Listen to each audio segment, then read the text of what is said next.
Oke, bismillahirrahmanirrahim. Assalamualaikum warahmatullahi wabarakatuh. Oke, teman-teman, gimana kabarnya semuanya? Mudah-mudahan sehat walafiat ya. Oke, kali ini kita akan lanjut ke materi selanjutnya dan kita akan lebih kompleksitas lagi. Kita akan bahas mengenai kelas menyambungkan lanjut yang kemarin ya. Kita akan bahas tentang manajemen investasi. Sekarang bagaimana cara kita untuk menelaah, dimulai dari pengertian, bagaimana cara kita berinvestasi, bagaimana kita cara memilah dan memilih mana yang baik di dalam investasi. Oke, yuk cek, kita lanjut ke selanjutnya. Oke teman-teman, di sini dapat teman-teman perhatikan semuanya dimulai dari pengertiannya, bahwasanya manajemen investasi ini adalah proses membangun portofolio saham, obligasi saham, instrumen investasi, terus lainnya dengan tujuan yang jelas kamu ingin capai, itu menurut Warren Buffett. Terus selain itu, manajemen investasi juga sebagai pengelolaan yang pasti dalam manajerial juga secara profesional. Pengelolaan dalam berbagai macam sekuritas maupun surat berharga seperti saham, obligasi maupun aset-aset lainnya. Jadi dalam hal ini kamu bisa nyewa layanan manajemen investasi karena manajer investasi ini dapat membantu teman-teman how to invest the right place in the right man dan investnya supaya tetap berkesinambungan. Dengan kata lain, manajemen investasi ini dapat diartikan sebagai sebuah layanan keuangan yang akan menyarankan strategi investasi kepada kliennya, membeli serta menjual investasi dan mengelola secara keseluruhan. Terus sebagai orang yang pertama kali untuk berinvestasi, khususnya buat teman-teman nih, kamu pasti berpikir tentang kira-kira aman gak ya investasi ke depan gitu, atau kira-kira saya butuh seorang manajer apa enggak. Nah inilah teman-teman harus memahami definisi dari sebuah manajemen investasi tersebut, dan nanti teman-teman bisa discuss, bisa sharing, dan bisa membahas lebih tuntas lagi kira-kira saham atau perusahaan apa yang layak untuk dibeli sahamnya. Nah gitu. Jadi teman-teman pun dapat memanfaatkan jasa-jasa sebagai manajer investasi ini supaya bisa lebih tenang dan nyaman dalam kita berinvestasi untuk masa depan. Oke, kita lanjut ke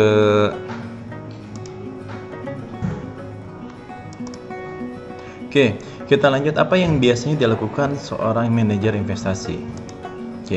Biasanya para manajer investasi itu dia akan melakukan suatu analisis atau sebuah prediksi saham untuk kedepannya, khususnya di dalam perusahaan ini akan bertahan lama atau panjang, atau mungkin dengan high risk juga, bisa besok lusa bisa tutup juga perusahaan itu.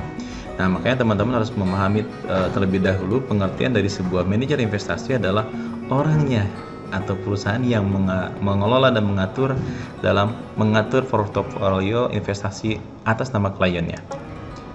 Ya, tugasnya yaitu teman-teman bisa lihat, tugasnya adalah memberikan beberapa strategi jelas, memberikan beberapa strategi investasi yang nantinya dapat memuaskan tujuan dari klien itu sendiri. Ya sekali lagi, manajer investasi ini adalah sebagai penasehat, pembimbing, imam mungkin ya, ada imam yang akan menentukan teman-teman nanti sekiranya ini layak untuk dijual atau ini layak harus dibeli lagi dan ditingkatkan. Nah, karena nanti yang predictable, yang memprediksi dalam sebuah obligasi saham itu ya salah satunya nanti manajer investasi itu sendiri. Terus teman-teman, di sini bagaimana cara kerja manajemen investasi ini yang harus teman-teman perhatikan. Di antaranya adalah teman-teman harus membuat akun terlebih dahulu, ya, akun investasi terlebih dahulu. Terus yang kedua nanti berdiskusi mengenai investasi dan resikonya. Jelas, high risk, high return. Ketika kita menentukan returnnya yang sangat besar, pasti otomatis berimbas dan berimbang dengan resiko yang cukup tinggi juga. Gitu. Makanya teman-teman harus secara bijak dalam memilah dan memilih nanti dalam berinvestasi. Nah, pertanyaan selanjutnya yang selalu menjadi favorit adalah kapan sebaiknya harus menggunakan manajemen investasi? Nih, kapan kira-kira timingnya? Timingnya adalah yang pertama, ketika teman-teman tidak percaya diri untuk mulai berinvestasi. Pak, kapan ya kira-kira saya harus berinvestasi? Pak, kira-kira ini cocok nggak yang pas gitu? atau saya mau mulai dari starting dari awal, dimulai dari 100.000, dimulai dari 500.000, dimulai dari 1 juta, bahkan nanti per lembar saham kalian sudah memiliki nilai.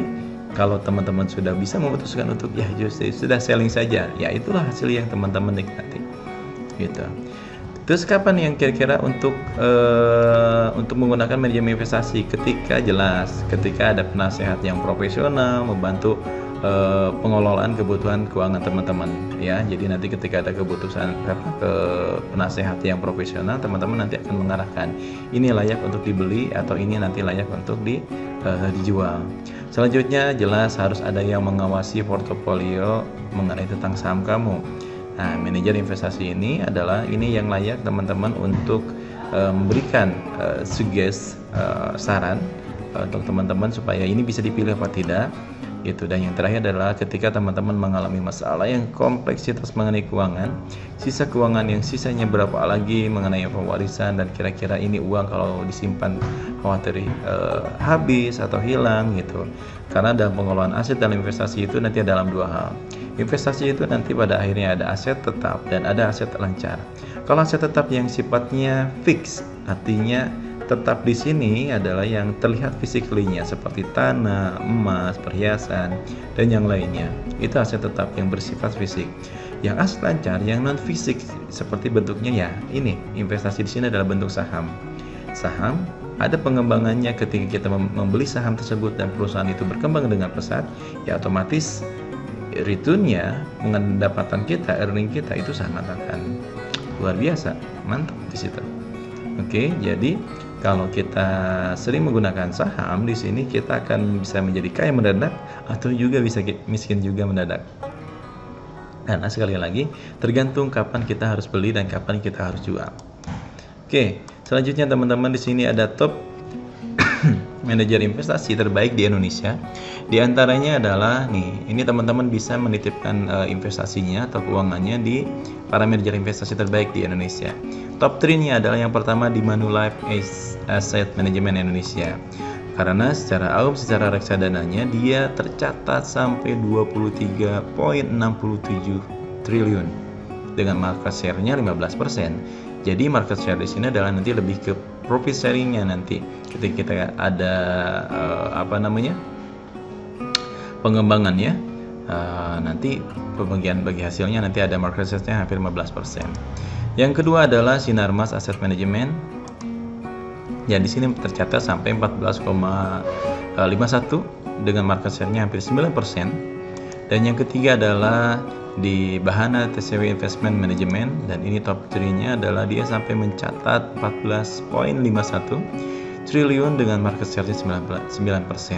Jadi teman-teman nih, ini kalau mau invest di sini memiliki dana dingin, nanti mau nyoba di saham, ya pilihlah nih salah satunya para manajer investasi yang sudah teruji di Indonesia, yang sudah terbaik di Indonesia, yang dalam pengelolaannya, dalam suggestion-nya, dalam saran dan masukannya, kapan untuk dibeli, kapan untuk dijual, dan ada peluang pasar ke depan seperti apa. Nah ini kurang lebihnya teman-teman bisa menitipkan atau bisa berinvestasi di, kalau tidak bisa mengelola sendiri ya pilihlah nanti para manajer investasi ini dalam pengelolaan keuangan teman-teman semua.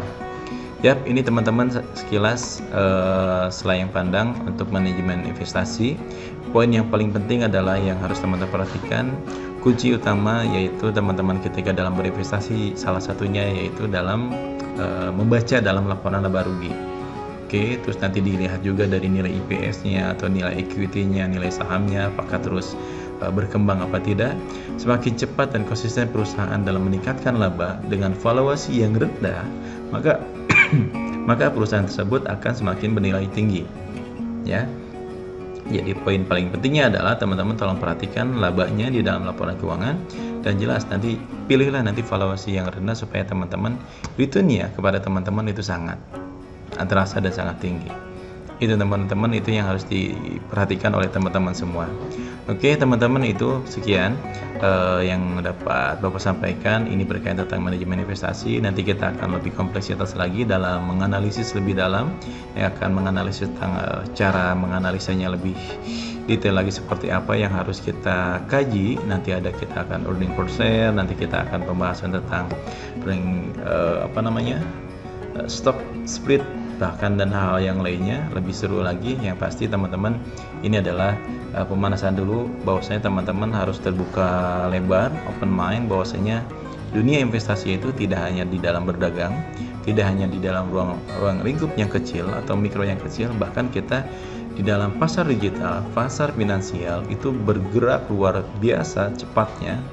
Perputaran roda perekonomian itu salah satunya di dalam pasar finansial. Pasar finansial ini salah satunya ya berkaitan tentang equity, tentang saham. Oke, terima kasih sekali lagi teman-teman atas perhatiannya. Kita ketemu lagi di next time dengan materi yang berbeda. Dan saya cukupkan. Wabillahi taufiq wal hidayah. Assalamualaikum warahmatullahi wabarakatuh.